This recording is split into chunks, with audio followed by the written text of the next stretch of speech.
over the internet. We did Zoom classes. I've been thinking about asking her to be my dance mentor for a few years, and we had kept in contact via email during the pandemic, and I hadn't really seen her for probably about 4 years, but I'd been thinking about it, and so I finally just asked her, and we emailed back and forth and talked about a little bit about what that would mean to me to have her as a mentor.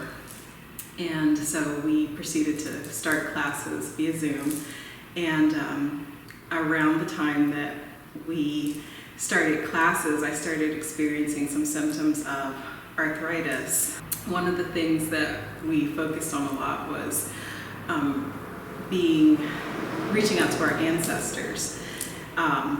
And it's a concept for me growing up in a very strict Christian home that wasn't welcomed. And so I was making the adjustment to thinking about the ancestors, because it was something that I was always taught was evil. But in embracing this walk with West African healing dance, and starting to learn the songs and the traditions of a culture and identity that has been foreign to me my entire life growing up here in the United States. When Gabrielle came back to the States and we were able to reconnect here and have dance lessons in person, it just took on a whole new, I was much more receptive and prepared for the West African healing dance journey.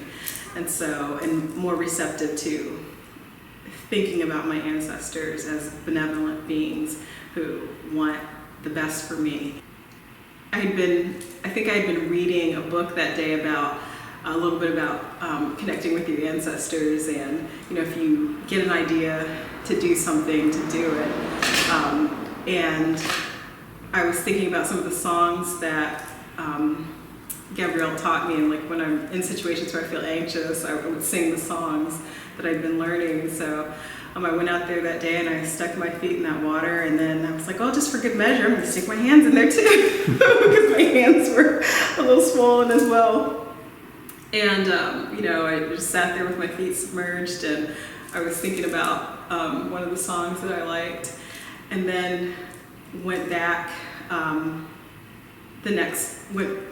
to the van, and we went home. We were camping that weekend, and so went back, and the next day I got up and my feet were not swollen, and like I had swelling in my knees, and my knees weren't swollen, and I could actually do things like jump out of the van. I could put my shoes on.